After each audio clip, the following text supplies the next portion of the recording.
I work with companies at all levels, little baby startups, helping raise capital, helping form companies, all the way up to public companies, done IPOs, several IPOs, $1 billion. Not a lot of that in Orlando, but work the gamut. And so I've seen a lot in 27 years. So I thought I'd start off by sharing with you just a couple stories. So I'm working with somebody, and they had this great idea. He's a salesman, medical device company. Kind of came up with this, it really is a good idea. So he's trying to get his new business off the ground, left his sales job. And there's 3 of them. No business, he's a salesman, no business background whatsoever. And the 2 guys he's working on, one's a friend, one's a brother-in-law, right? So they all put in some money to get going. And so they started out, someone had put together an LLC agreement for them to kind of structure their business. So I'm going over some things, and they're trying to look at this point, bringing in some new investors and some outside investors. And I'm going, this agreement isn't going to do it. You've got an agreement that's really set up for the 3 of you, this little, small, close to the hell little company. You're not going to want to do it. So I'm trying to, give them some pointers and talk to them about some of the things, like, what do you want to do about these things now? Who's going to be the manager? What kind of authority are you going to have as a manager? What kind of things are you going to have to get the other people, the other investors to approve? And so I went through this list of things, and they're like, what is this? Where'd you get this? It's great. I said, this is your agreement already. It's a list of those kind of things that right now the manager can do on his own. And then you have another list of things that the members have to approve. And at that time, because there was 3 of them, it would be like unanimous consent to approve some action, like taking down a loan or doing something. So I'm like, you've never read your agreement. They never read their agreement. So one of the most common mistakes people have is, first, we don't have agreements. When they have agreements, they don't read them. They don't understand them. So I understand y'all are, for the most part, students, right? If you had the opportunity, and they have an entry-level kind of like business law course, it would be really helpful if you were to take something like that, just so you could get an understanding of some of the language and some of the concepts. And then I was recently working with someone else he has a startup, formed his company, and he's getting ready to bring in an investor who's going to put in a significant chunk of money, and they have an investment agreement. Well, this guy's pretty savvy. So here's this little guy, that we've been brought in to kind of help with this. And we're looking at some of his leases, and he's signed some things, and he's got this company, but he signed all his leases in his individual capacity, because he did indicate that when he signed the lease, it's something as simple and basic, guys, as such and such president. He personally obligated himself on this lease. So my encouragement to you is spend some time learning about the business side of it. It will be very helpful to you. You will look so much more savvy when you're dealing at some point. If you get your ideas off the ground and you go forward and you want to bring in an investor, you will look so much better when you can at least talk a little bit of the language and understand what they're talking about. And you won't have a situation where a woman, I was speaking with an accountant, and she's working with these guys that have been partners for years and years and years, never had any kind of agreement. Now, after 10 years, there's a dispute. And we're not really sure what the profits are supposed to be split. 51 to 50, 51 to 60, 40. They never got in it, they never put it in writing, they never had an agreement. And it can come back to the agreement. So there's just some common things that you can do by, when you're starting a business, you're so excited about maybe the technology or the idea or the marketing or the product or the service. Great. But also spend some time and make some relationships with people who can help you with the part that's not so sexy, just the fundamental business aspects of it, and making sure you have a good agreements, just making sure you understand some of those foundational concepts. Like, how many of you have ever formed a company of any kind before? Has anybody? You have? What kind of company? It was an online apparel retailer. And what did you form? An LLC. An LLC. And so you can forming an entity. Is it important? Yeah, okay. It was. Yeah. Do you have, so you filed articles of organization? Mm-hmm. And what else did you do? I got my EIN. Is it just you, or do you have somebody with you? It was just me. It was just you? Yeah. Okay. That's probably okay if it's just you. At least you've got an entity there. as soon as you bring somebody else in, you better get an operating agreement of some kind. Because that operating agreement is going to govern the rights and responsibilities, the obligations, and including management rights, distribution rights, and things like that among the owners. And if you don't have that in Florida, Florida just recently adopted a new LLC statute. And if you don't have some things in a written agreement, the statute is a default statute. It means that it's going to tell you how you run those aspects of your business. It's not what you thought you had.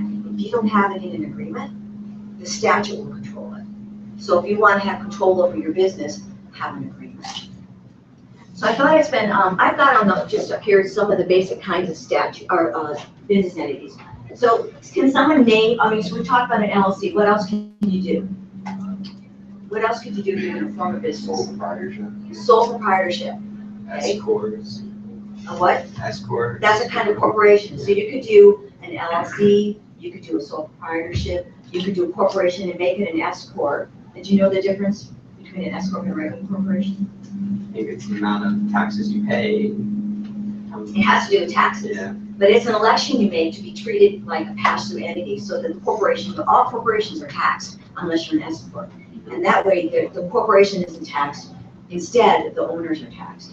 And so, yeah, it has to do with taxes, and that's a good thing to have for many small businesses. How about partnerships? Do you know that you may be deemed a partnership by default if you act like a partnership, even if you didn't think you were? I mean, there's some statutes here that talk about partnerships where it's like, oh, I need to screw this up a little bit. How do I do that? You want to zoom in? I want it to go up, up, up. Okay, okay.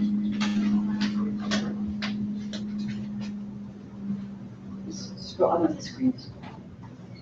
Here we go. Here we go. All right, so wait, stop right here. All of your organizations are statutory. They're creatures of statute. This is a new LLC statute. You could read this and kind of get a handle on what an LLC is, and probably a lot of it would be Greek to you. There's also corporations. Florida has a Business Corporation Act, and what's pretty cool, just recently, Florida now has enacted statutes that allow you to have a social purpose and a social benefit corporation. Those are new kinds of corporations that are not just solely seeking profit. You're allowed to do things that look out for the interests of health, general health issues, the environment, low-income issues, the arts, the sciences. They promote general social good, general social purposes. And we just adopted those statutes. We just enacted those. So those are two new kinds of corporations. Because right now, if you're a corporation, and you're like the managers of the corporation, which are your directors, your responsibility is to the owners, those people who pay for the stock. And your responsibility is to maximize their profit. So a lot of things that promote social good aren't necessarily profit generating, but these two kinds of entities, if someone's really interested, like in maybe green issues, right? You might want to consider doing a corporation that's a for-profit corporation, but also can take into account green issues and promote green issues. And you're not going to be liable as a director of a corporation because your profit wasn't maybe quite as great as it could have been because you were aware of green issues. So those are two new types of entities that are pretty cool. Down here, these are the old limited liability companies. They're still in place for certain companies that are existing. They also have things like your partnership statutes, which is like 6, need to go, just go down, right? Let me see. Partnership laws. So we're talking about partnership laws. You have limited partnerships and you have general partnerships. So, I mean, you could have a general partnership by working together and agreeing to share profits. It doesn't take much to be a partnership. And if you don't have an agreement, these statutes are going to govern your relationship. And if there's a dispute, those statutes are going to govern that. You don't want statutes to govern your relationships. You want to be able to control those. So let's talk a little bit about the different kinds of organizations. When you're looking to form an organization, what are some key things you should think about? I can think of 3 things.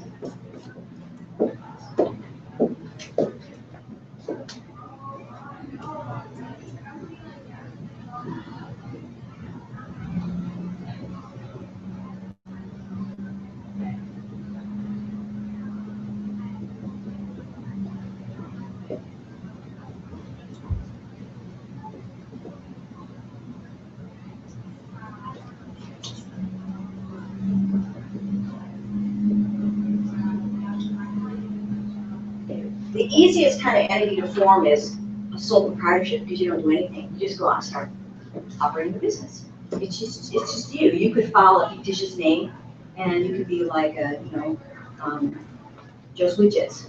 So here's Joe's Widgets running his business.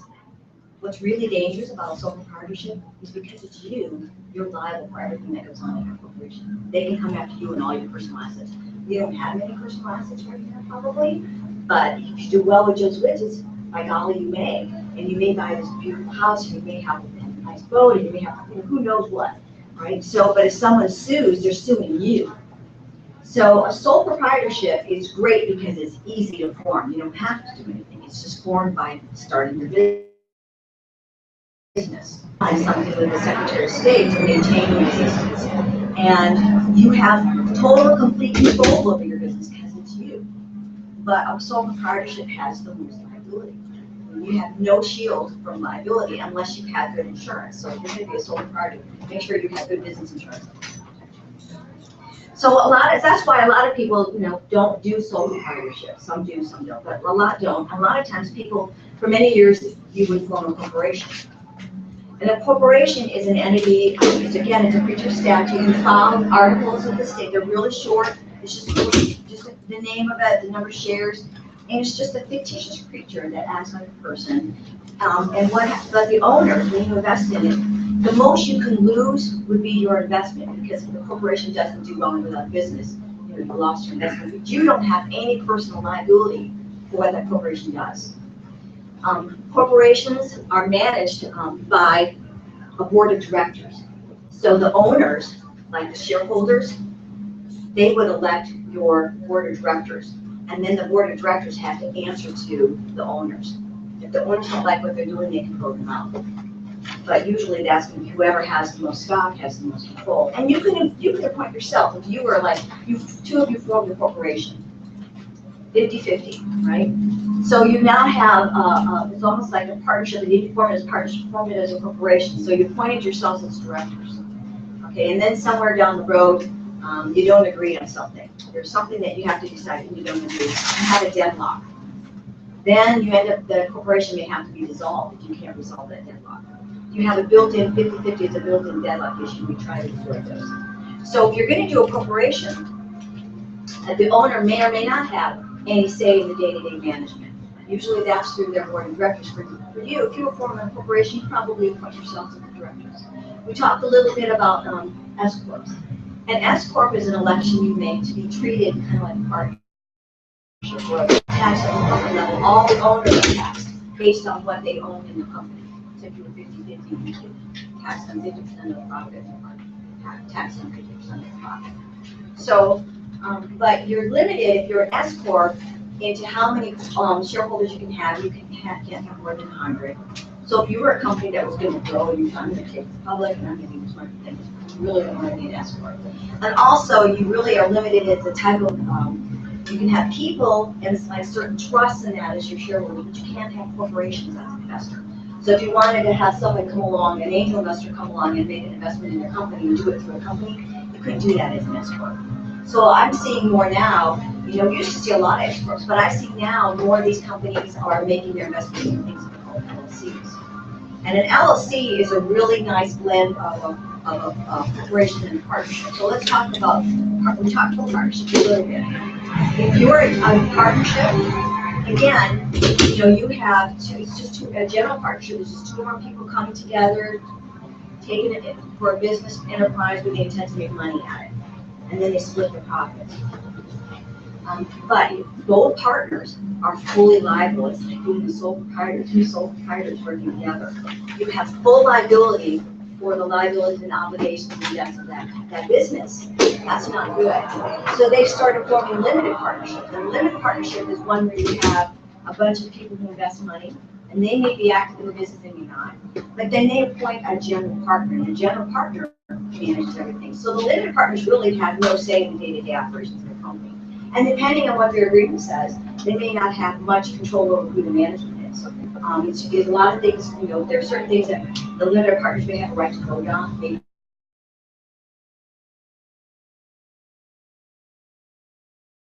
place, the real estate area, when there's real estate investment, because those are people who don't really want to be involved in it. They just want to, someone's developing a hotel, right? So they buy the land and they get a bunch of people together. I saw recently where a bunch of investors from throughout the country put in some money to do this Hard Rock out in California. It was done through a device that was called crowdfunding. They advertise it over the internet, which is something you never used to be able to do. So you got your general partner, you got all these people, and they're like, I don't want to be involved in it. I don't want to think about a hotel, but I think this is going to make money. I'm going to put my money in it. So they're more passive. They don't even get involved in day-to-day decisions. They let the general partner do that. That's a limited partnership. But an LLC, that is the type of entity that we see most. So and you can have one person can form an LLC, two or more. I mean, there's no limit. But it used to be that everybody had to put some money in, but under the new statute, you could even have an LLC where somebody has some say in there and some management role and hasn't put any money in. LLCs are really, really flexible. It's just whatever you agree to do. They're creatures of contract. So they're formed by the statute. Very easy. You just file articles of organization. Very easy to form. And then in terms of who has to say over what the different members' rights and responsibilities are, how you're going to distribute your profits, when you're going to distribute your profits, what kind of things the company can do, who has to approve their borrowing of debt, who has to approve entering into a new line of business. An LLC has what's called an operating agreement, and it's kind of like a blend between, in a corporation, you would have articles, in an LLC you have articles. Then in a corporation, you might have bylaws, and that's like how we build our minutes. Those are really boilerplate most of the time. I mean, how you elect your directors, how you elect your officers, how we conduct our meetings. The real key document in corporations is often your shareholders agreement. And that's where the shareholders all get together, those who are part of this, say, we're going to elect each other to the board, and we're going to agree that this, so-and-so's going to get paid this money, and we're going to agree that if we want to pay certain, take out a loan, if we want to enter a new line of business, if we want to pay certain salaries, if we want to hire certain people or fire certain, then we all have to agree, or a majority of us have to agree, or 2/3 of us have to agree. It's just a contract between those owners that can really control management at a certain level. They can agree, a shareholders agreement a lot of times to say who they're going to appoint as directors, so they know that they appoint each other as directors and they're managing it. But the LLC is kind of a blend of all three of those. So in your operating agreement, you have your section that talks about management. You have your section that talks about how distributions are made. And the whole thing about LLC is you have liability. Now remember, in a corporation, your shareholders are not liable. If you invest in IBM and IBM does something else to you, you're shielded from any liability of that entity. It's a separate entity. It's a fiction, but it's a separate entity for purposes of liability. Partnerships, no. Limited partnerships, the limited partners have a shield. The general partners are fully liable, personally liable. So that's why I wouldn't want to be a general partner, and that's why most people, if they're going to form a limited partnership, you end up forming an entity as that general partner, and then you have people who manage and control that general partner entity. But in an LLC, you also have a liability shield, so it's kind of the best of all three worlds. LLCs are the most flexible document. They give you a lot of protection in terms of liability. The management, those at the top who are managing it, you can be managed by the members, and you can be managed by managers. And your members can also be you. Your managers can also be members. They don't have to be. You can have somebody that's totally a third party be a manager. And you can have several managers. You can have however many. Whatever you want to do. They're so flexible. It's just whatever you agree within certain limited constraints that are in the statute. But for the most part, you can structure your business and how you form it, who's going to run it, and how profits are going to be distributed, and what the business can and can't do. That's going to be set forth in that agreement that's called the operating agreement or limited liability agreement. And your members are going to have that. They're not going to be liable for acts of for things that the company does. Yeah. If a single individual wants to establish an LLC, how can you forecast management and? Well, when you start out, and it's just you may not have your operating agreement because it's you. But as soon as you want to bring other investors in, you should then start thinking about an LLC agreement. You should have something in place because as soon as you have other members in, otherwise, the statute is going to determine how your profits are distributed. And your statute's gonna be determine who has to vote and, what approvals you have to get for certain actions. Yeah, I have a question about that. The LLC or any entity basically besides the corporation, and because the LLC is becoming the most popular, is there a constraint to merger and acquisition? You used to see when little companies were forming that wanted to raise money, everybody wants to go public, so you have this great idea. Most of the time you would form as a corporation because, if you look on Wall Street, IBM, Xerox, Microsoft, they're all corporations, they're not LLCs. Because it's stock that trades. But a lot of companies now, your venture capital investors, we've seen in the past few years that more and more of them are wanting to invest in an LLC vehicle because they don't want that double tax either. It puts more money in their pockets. And if you were to ever go public, you could always convert, but you could always deal with that later. There's a lot of flexibility. You could even start out as one kind of entity and turn into another. You could convert, a corporation into an LLC, or, there's a lot of things you can do now that you used to not be able to do. But when it's just you don't need to worry about it. But if you bring another investor on board, you need to think about, okay, what are our rights and responsibilities now? Set it all down, because if you don't, at some point it'll come back to bite you. And what I was doing with these three guys, they had something that was in place that really suited them when it was just those three guys, and they operated like that for not a very long period of time. So I didn't understand. They had somebody else help them with their agreement. I'm like, you guys weren't intending this to be just through you guys. You were already planning on bringing more investors. But you had an agreement that said, if we ever want to borrow a certain amount of money, it requires unanimous consent of members. You don't want to do that because that means you have one member that owns 3%, and he can stop you from doing that. He has a veto vote because it's not unanimous consent. You wanted to come up with some certain things that require maybe majority consent or supermajority consent. So they didn't structure their agreement for being more widely held. It was closely held. But the point of that is you can always amend every state. But so you want to try and anticipate, but where you are now, it's just you. If you start bringing someone else in, you want some kind of simple basic agreement. This kind of makes you think through those issues. In terms of the kind of mistakes people make, is when they start businesses, they don't think about that kind of thing. They just file articles of organization or certificate of organization. So if you go to the Secretary of State's website, Sundays, if you go to Sundays, you'll see here's this entity up here, but that's all there is. And so, you don't have anything beyond that. You've never put anything in writing. So down the road, it can cause problems. How do you elect the president? How do you decide you want to split your distribution? So it's a good idea to start thinking through up front, especially if you're going to have a partner, how you would unwind it. I helped some friends many years ago, and they were going to go into this cleaning company together. Two couples, husband, wife, and wife. So I said, you need, and they were going to do it, they wanted to do it as an S-corp. It's fine.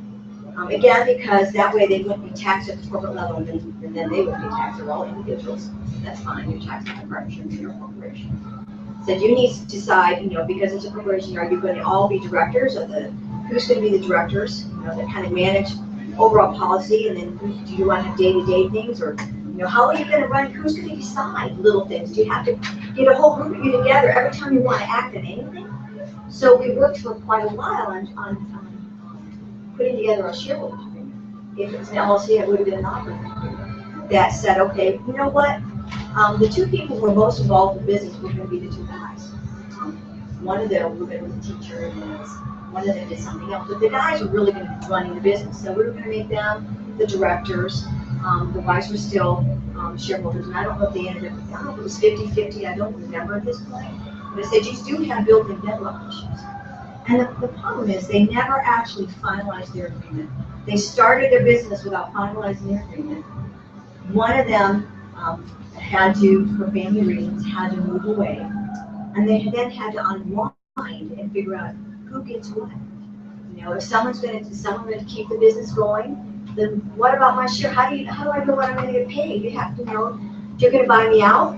There was nothing that said what happened if the other one's no longer gonna be involved in the business. So now you have one couple running the business, but because these other people are owners, they have to share profits with them and they're not involved in them. That doesn't seem fair. But we never agreed on, when I tried to get them to talk about it, they're moving, they either move away, you're all students, you could form this great little business enterprise, and then someone could get a job offer to go to China or something. So here you are in China, what do you do with what's left behind? How do you unwrap it? How do you value? How are they gonna value the interest of the people that were gonna be brought out, that are gonna be involved in it? And how are you gonna pay them? You pay them in a lump sum, they don't have money to do that. So, but when you think about it up front, I think one of the things you need to think about up front is how to unwind this. So you need to think about, if you have partners, what's my responsibility? What's your responsibility? What do we both have to agree on? What can either one of us do? And I see that a lot. I worked with a couple guys that had a gaming company. So most of the things, because it was two of them, they wanted to both have to agree on. And I said, that's fine. You have a built-in deadlock if you do that. But if you think you can work through it, more power to you. But you think about those kinds of things up front and you document it so that down the road, when one of them does end up moving away, what happens to this business that's left behind? What happens to the person that's still running it? You certainly don't want to get into litigation about that. And you certainly want to be able to keep the business going. You don't want the whole thing just to explode because the other thing's coming down. So it's just that kind of thing. So management. LLC managers are generally shielded from liability. Corporations, directors have a lot more liability. They have what's called fiduciary duties. And so do managers in an LLC, but they're not at the same level as they are in a corporation. And your agreement can even modify some of that, so that there's certain things they have to act in good faith, they have to have a duty of loyalty, they have to have a duty of care. But you can modify some of the responsibilities to lessen some of those restrictions, give them a little more freedom. Owners are generally free from liability. That's why you form a business entity in the first place. That's why you don't want to be a general partnership.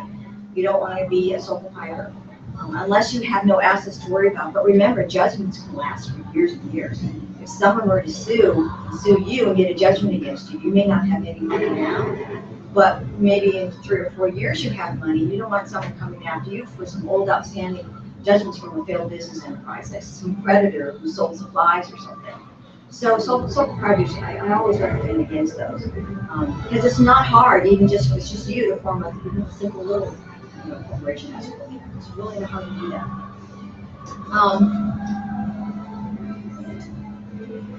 Distributions, LLC, I like that the best because you can really split it up. It doesn't have to be based on how much money people put in. Some people may be putting in more money, some people may be putting in more sweat equity. So you can value that sweat equity and have the profits, split among the members based on things other than exactly what their capital, the capital they invested in the business was. So, but those are kind of the key areas when I think of businesses. I think who has the right to run it, manage it day to day, and the overall management. What kind of liability do I have for investing in or owning this business or running this business? And how are distributions going to be split? So those are kind of the key areas. I wanted to talk a little bit about some of the common traps that people make in starting their businesses. And one of the big things is they vastly underestimate the amount of time and the amount of money it takes to get a business in the business. They do not budget for that, they do not account for that. Somebody recently came to me and they were budgeting like $5,000 to put together a whole slew of legal documents. And I said, there's no way. Now, if they're going to be at all sufficient, a distributor agreement, their operating agreement, some investment agreements, negotiations. I said, that's not going to do it. And there were some other things too. They were bringing people in and trying to have agreements to discuss how to bring in some employees and give them some kind of a profits interest. They didn't want them to be investors. They wanted them just to get a share of the profits. And you can do that. You can do that in LLCs pretty easily. where you don't have to give them a piece of the business. Once you give them a piece of the business, they have rights under statutes to certain records and information about that business, because they own a piece of it.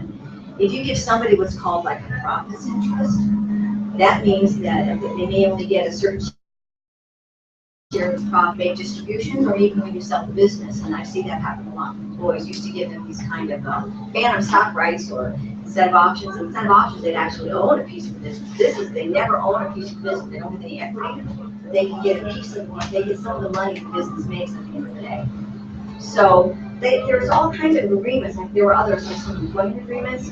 That's not, that budget isn't going to cover it. So underestimating that kind of thing.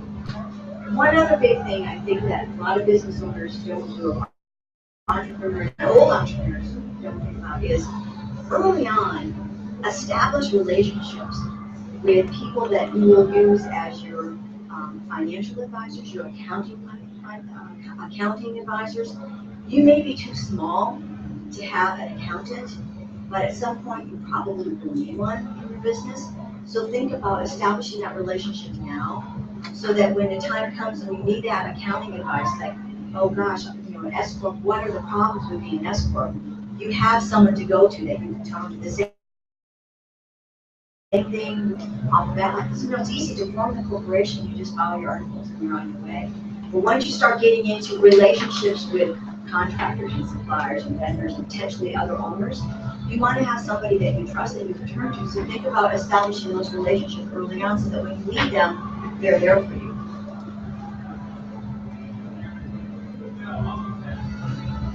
So the other thing when I mentioned it initially, that I see so happen so much is they have someone put together agreements for them or documents for them, and they don't read them and they don't understand them. You know, if you read your agreements, understand your agreements, try to invest some time in, you know, like a basic business law course or basic contract law. Because a lot of your business relationships are, they're contracts, they're what the people agree to. Some contracts have to be in writing, some contracts don't have to be in writing. You want to know if your contract, your oral agreement is going to stand up in court. But spend some time doing it so you understand the language. So that if you think this is how we just kind of orally agreed to do this, but we never put it in writing. If you don't have some documentation, you're going to find that what you thought was going to happen is not going to happen under law, because you have statutes that say no one's going to do it this way because you didn't have an agreement that decided otherwise. And this board has taken the position that, especially with LLCs, that you are free to make a contract. You can make a bad contract. We're not going to interfere with your contract. We're going to encourage people to enter into agreements to govern their business relationships. And we really don't want to be involved with that. But if you're not going to take the time to do that, then this is what's going to happen to you. So take advantage of that freedom to contract. It's freer than it used to be. It used to be a lot more things that, like, you have to do it this way, you have to do it this way. That's not so anymore. You can have a lot of flexibility in how you structure your entity. And as I said, I see a lot more like venture capital investors are now using the operating agreement model because there is so much flexibility. They'll talk about what kind of things as an investor, as a VC, an investment banking firm has found this great investor, and here's this VC comes aboard. He wants certain rights and records, or he wants certain financial records. He wants to be able to sit in on meetings. He may want to sit on the board. A lot of times they will want to sit on the board. But in addition to that, we want certain information on the company, and they put that in their operating agreement now. So I see those kinds of agreements a lot more than I used to. I see the LLC structure a lot more than I used to. If you don't have good agreements in place, you're kind of hampered in your ability to raise money. If you go out to an investor and they say, okay, let me see your record, let me see your stock books. Well, I don't have any. Let me see your, who's running the business? Well, so-and-so, Joe and I are running the business. Okay, are you the managers? Well, we just run the business. They want to see that. They want to know that you've invested some time and effort into understanding how a business is formed and how it operates. That's where it helps you have good advisors. And then So when they're talking to you, they're, you know what, this person has taken the time to educate themselves. I'm gonna put some money into this business. I've seen some people who turned away from some companies because they really weren't adequately prepared. They really weren't knowledgeable about even their business and how they should structure their business. It prevents understandings, and you know, all of that kind of thing, when you don't have those things clearly delineated, it takes time and energy away from actually making money and producing your product and focusing on your marketing, and doing what you want to do with your business. If you're handling conflicts and disputes because there wasn't any clear understanding about how that was supposed to work. You know, I thought it was going to be this way, well, I thought it was going to be this way. And I've seen a lot of horror stories over the years. One other thing I want to talk about is failure to observe corporate formalities. Has anyone ever heard about it? Piercing the corporate veil? Have you ever heard that expression? Say, so you think I'm doing the right thing here. I'm forming a corporation because if something, I'm going to start this business, I'm going to form this LLC, my business is going to operate out of this LLC. My personal assets and my personal rights are separate and apart from this LLC. This is my business. All right, so I'm operating my business is making some money, and I'm like, oh gosh, Susie's tuition is due for her private school. I don't have the money here, I'm just gonna write a check out of the business bank, my LLC bank account. I'm gonna borrow money from the business, I'm just gonna like, you know, put money in, take money out as I want. I'm not gonna have I'm not gonna keep corporate records. It's, you know, I'm gonna sign a lease, I'm just gonna have a lease in my name. It's not going to be in the business name. When you have a pattern of setting up an organization and not respecting that organization, not signing agreements so that it's in your capacity as an owner, or like president or manager of an entity, when you just borrow and take money back and forth, or you have two corporations and two entities, you've got a business here, and the money's just kind of flowing back and forth, and you're not really documenting it properly, then a corporation sues one, so one of the companies gets in trouble and they're sued, and the creditors say, well, you know what, I don't think you should pay any attention to the fact that this is an LLC or a corporation. They intermingled everything.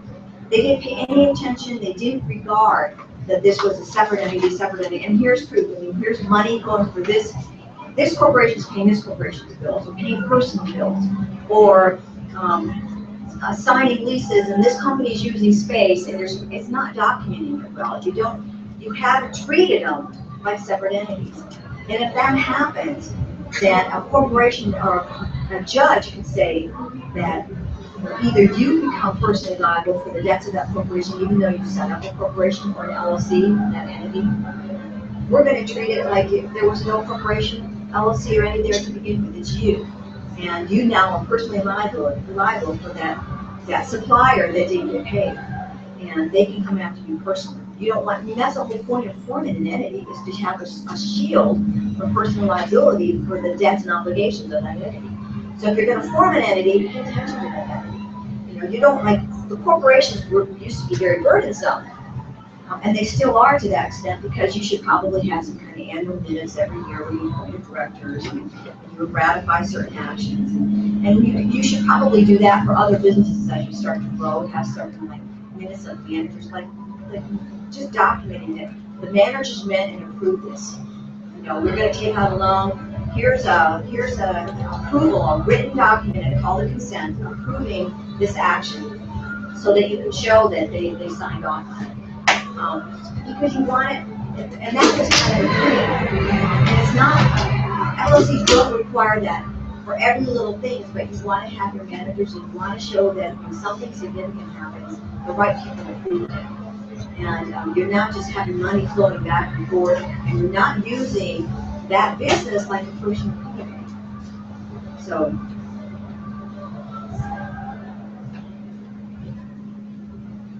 I talked about having relationships with accountants and financial advisors. S-corps. One of the things I wanted to mention with S-corps, an LLC is most of the time taxed like a partnership, but you can form an S-corp and have it, an LLC and have it taxed like an S-corp. Most of your entities now make elections for taxation, how they want to be taxed. So if I formed an LLC and I want to be taxed as an S corp, and your company is doing pretty well, one of the benefits to that may be that you don't want to have all of the income that you're receiving from the LLC be taxed like wages or salary, where you have to pay Social Security and all those kind of employment taxes on it. You can set it up so that if you, some people will say this is an advantage of having an LLC make an election and be taxed as an S corp, because you designate that a reasonable part of those money that you're getting out of your entity is wages and salaries, and the rest of it's just pure distributions that you just tax. You don't have to pay the Social Security and employment taxes on it. So there's a lot of different options for how your entity, not only how you form your entity, but how your entity will be taxed. You just need to be aware of all of that. So it's not just as simple as filing something with the Secretary of State of Florida and now boom, you're on the way. Think about your relationships, especially if you bring other people on board.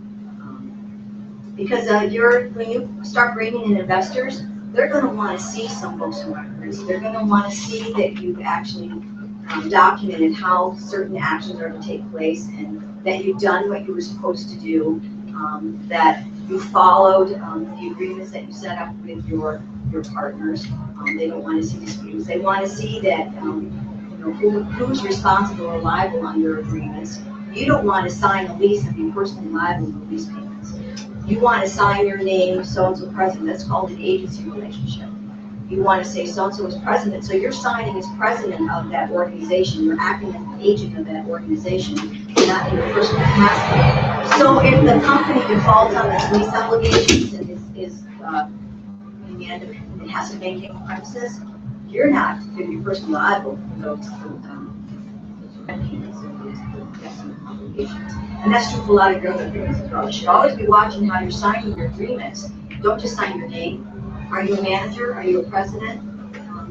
Pay attention to that. Prior to forming any entity, do you need a document per se that states where profit goes into the business and then into your personal pocket? How do you? You should usually, that's almost like, so you haven't filed anything and now you're acting as a sole proprietor. You're just doing business, right? Making money, right? Because you haven't filed anything, right? Okay. So it's just you. You haven't filed, you haven't formed your entity and you already have your business. No. Are you asking me personally? No, or are you is speaking? that your hypothetical? You've got a business that's making some I'm money? saying I have an LLC. Okay. How do you distribute business profit and personal profit? Well, you should be running your business out of your LLC. So what personal profits would you be making? You're spending all your time and energy in the business. I mean, okay, husband and wife making money, right? So, and the husband sets up, or the wife sets up an LLC, the husband has another job, she sets up an LLC, she's selling clothing. So she has a business selling clothing. You need to set separate books and accounts. That's why you need to have a relationship with an accountant. Because you need to set up separate books for your business, so you know that, when she orders fabric or supplies or pays for advertising or has space that she rents, all of those are run through her business. So you have keep separate books for that business.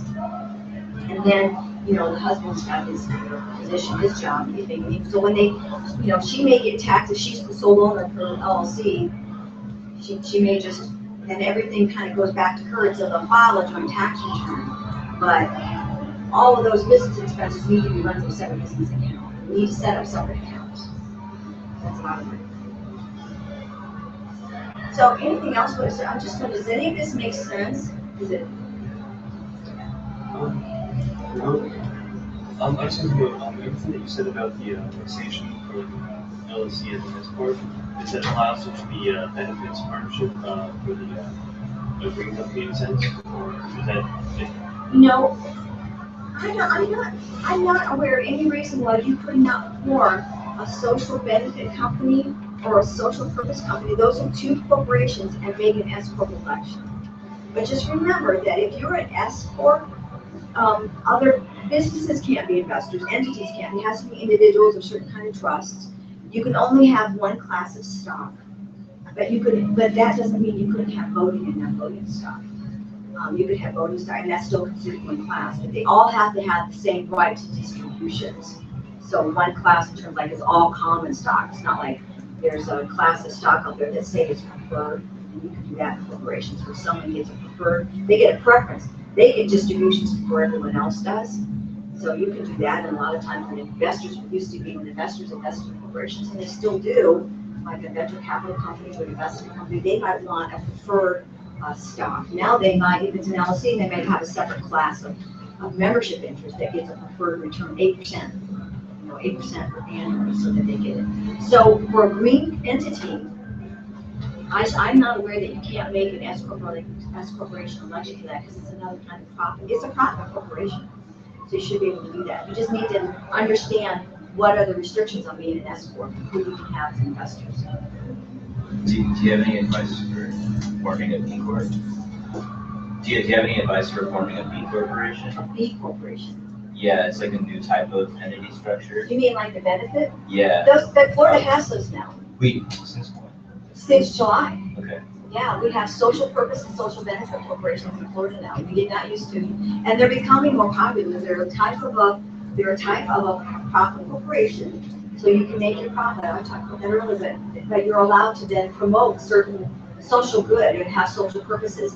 There's two types, and most of the states that I saw that I looked at, they may have one or the other. Most of them don't have both, but Florida has both. Some of them have.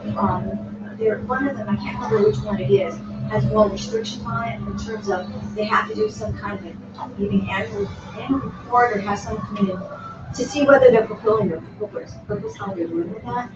But there is, if you look under Florida statutes, chapter 6 is a moving cost.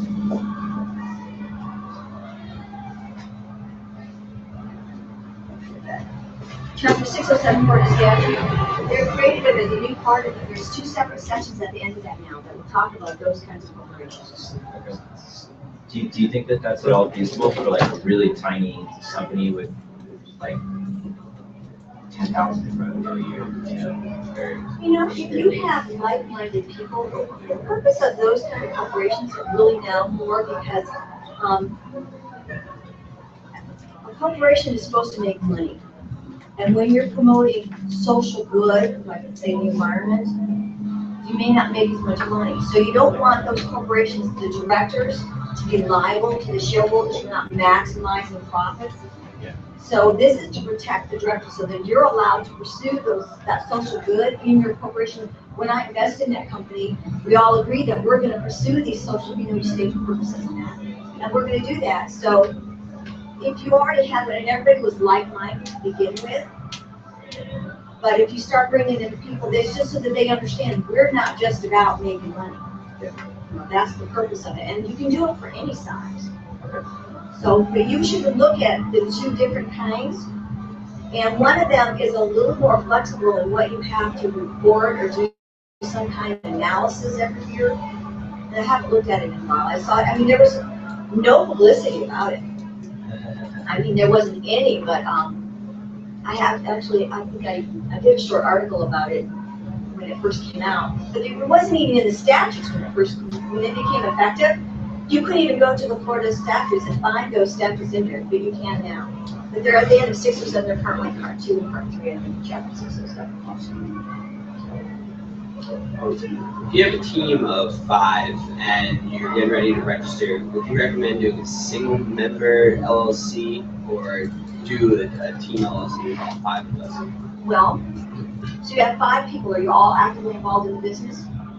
4 of us are. Okay. Is everybody going to put some money in? Or are they all putting time, either money or sweat equity into it? Time.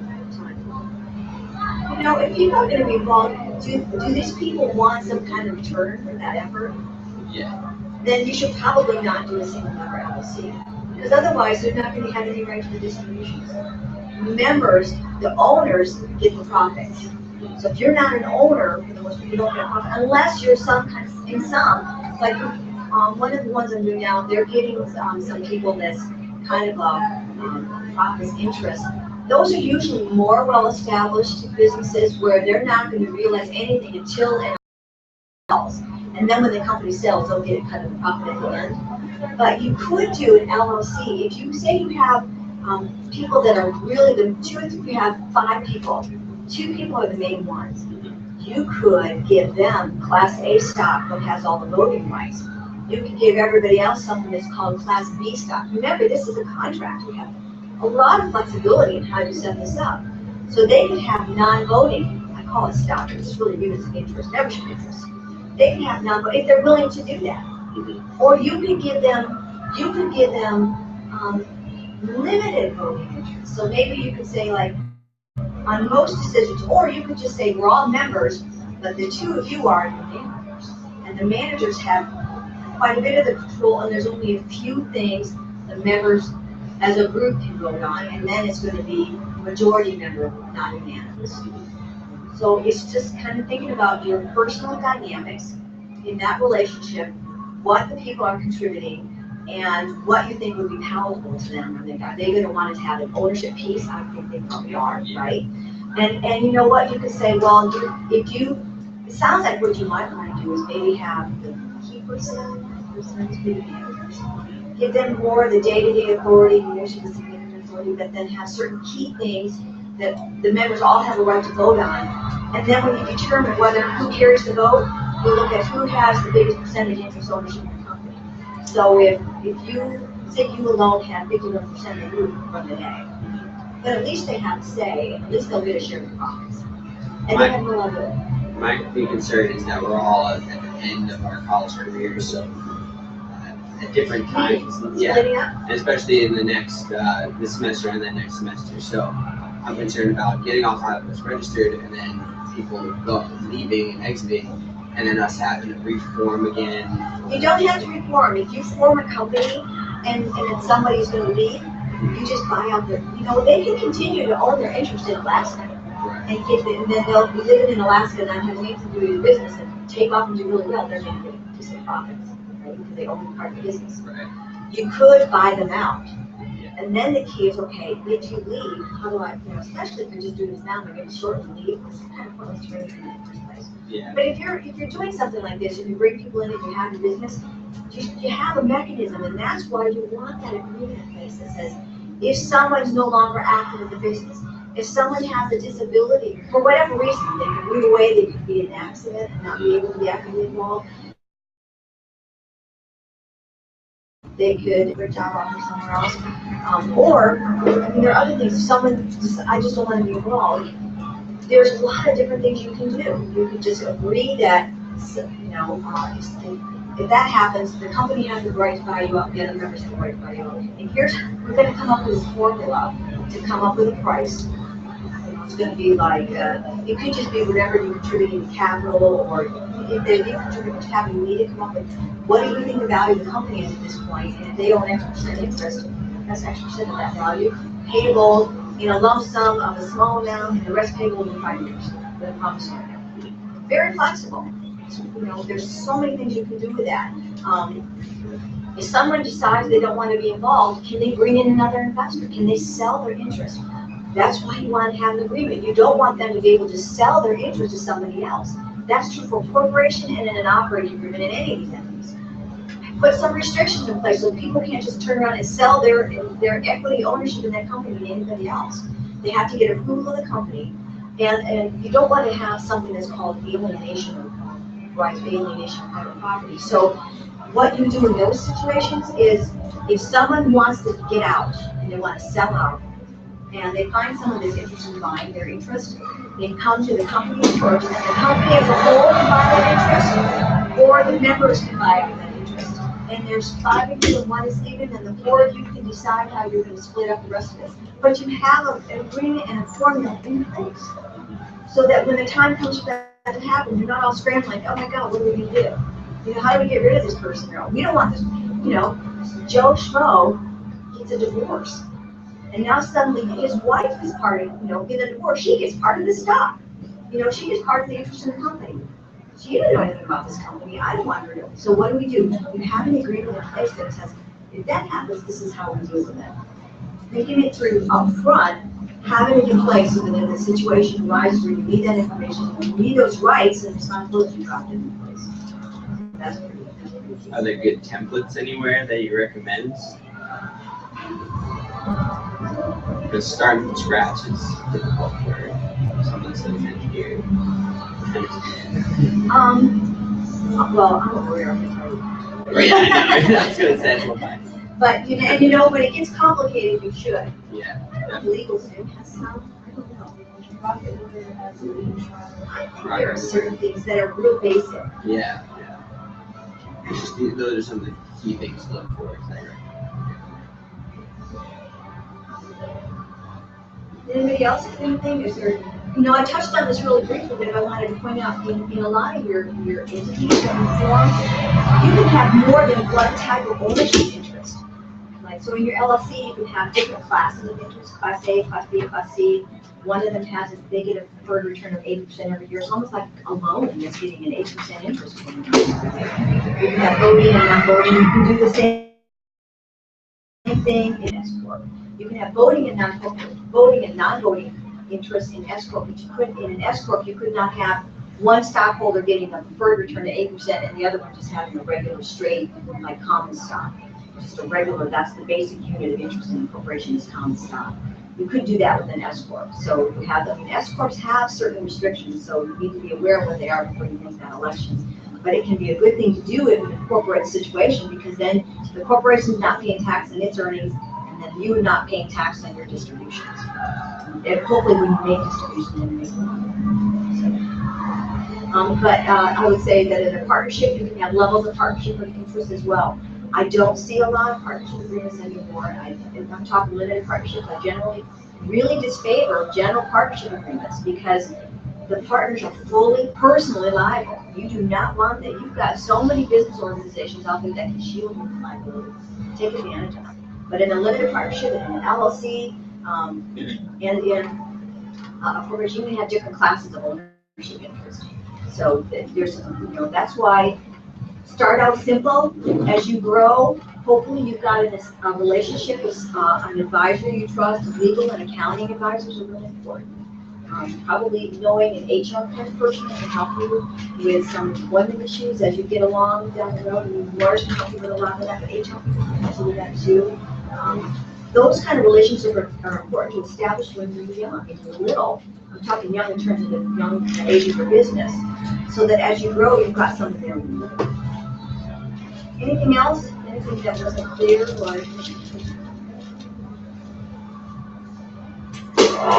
beginning of your business, you would be an LLC, and how much are you allowed to pay yourself as an owner?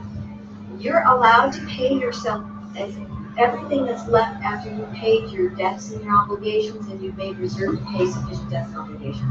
If you pay out more, if you pay it all out, and then you have like creditors that are due money, the creditors can claw that back. So in an LLC, you get whatever, you get the net profits. So you need to understand how to calculate net profits.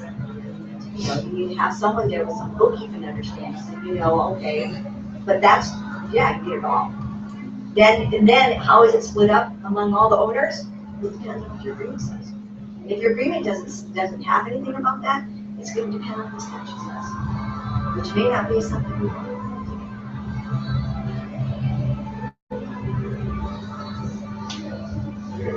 What kind of agreements would you want to put together with like a strategic partner, with another organization that you're working with? What would they be contributing? Well, right now we're working with a company that's donating us some components and teaching us how to build correctly, and they're getting free advertising. Basically, at a trade show representing it.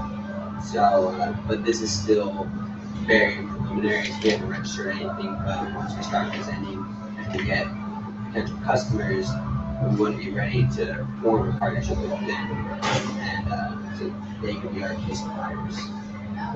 They might have some say in how that's handled. They may want an LLC. I suspect it's going to be an LLC or a corporation. I would recommend an LLC. Like separate LLC from what we were doing? No, you're talking about, you're going to form a partnership with them, like a joint venture? Well, I guess it's more of a supplier partnership, where they'll be our supplier. Oh, supply. Yeah, I guess something like that. So there are agreements out there for that kind of.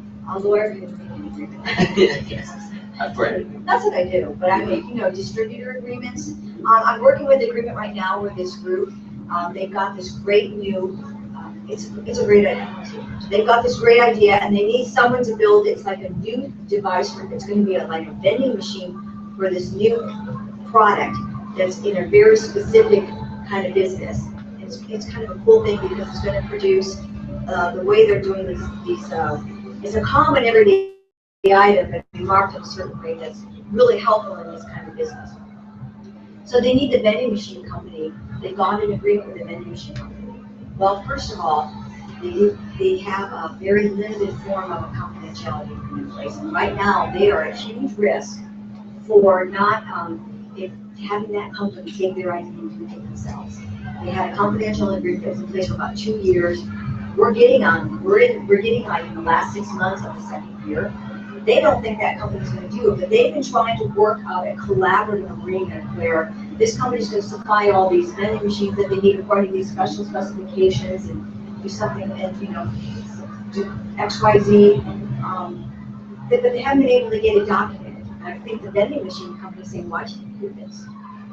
Why should we be bothered to do this? They didn't think about it up front. I don't know, you know you've had to talk, but when you're talking to people and investors, and you're talking about your ideas and your business and marketing, and you're bringing in someone from the outside, get a non-disclosure. That's not a business entity issue, that's just a smart thing to have and talk about something like that already, and then you have discussions. Yeah, sometimes. Yeah.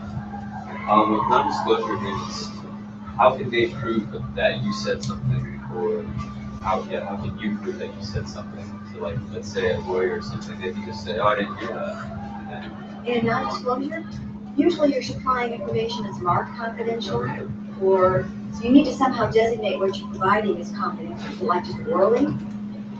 Oh, well then it takes that she's watching an oral discussion along those lines. But if you're sharing business ideas, you're probably also sharing something in writing as well, right?